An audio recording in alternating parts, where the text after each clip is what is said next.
Damien Tarel, qui a giflé Emmanuel Macron, a été condamné à 18 mois de prison ferme. On a tous vu dans la vidéo que le geste, ça ressemblait plus à une petite claque sur les fesses. L'intervention des gardes du corps était plus violente que la claque, mais 18 mois de prison. Par contre, Nicolas Sarkozy, coupable de corruption, de trafic d'influence, condamné à 12 mois de prison. Là, la justice, il va falloir revoir les calculs. Jacques Chirac, qui a pris beaucoup d'oseille aux Français, a été condamné à 2 ans de prison. Juste 2. J'entends souvent, il faut faire confiance et laisser la justice faire son travail. Waouh, quel travail! François Fillon, détournement de fonds. Emploi fictif avec sa femme Pénélope pour la campagne présidentielle de 2017.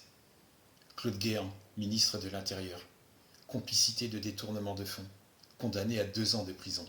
2, c'est tout. Personne n'est allé en prison. Il est curieux d'entendre que la justice doit faire son travail. De quelle justice parle-t-on? Patrick Balkany, Isabelle Balkany. En couple, ça fait des fraudes fiscales. Ça détourne le pognon des Français.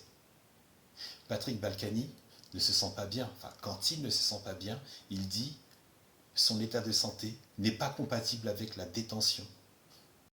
Le cul des Français se porte mal à force de se faire enfiler. Leur état de santé n'est pas compatible avec les crapules du gouvernement.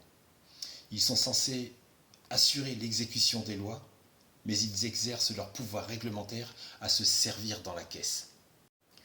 Patrick Balkany a juste fait 4 mois, condamné en appel, mais sans incarcération. Et aujourd'hui, le couple se porte à merveille.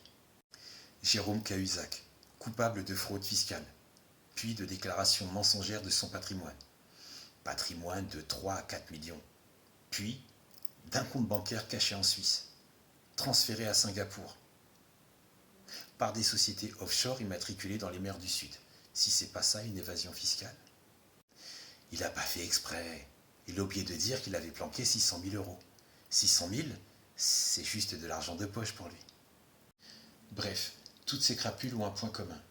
Ils volent l'argent des Français, ils esquivent la prison. Ils ont une couverture et ils disposent tous d'une forme d'immunité juridique. Par contre, le malheureux qui va voler de la bouffe dans un magasin, on va étudier la loi à la lettre pour déterminer combien de temps on va le mettre sous les verrous. La peine est plus lourde si tu gifles un président. Par contre, un politique qui vole et dépouille tous les Français, ça va.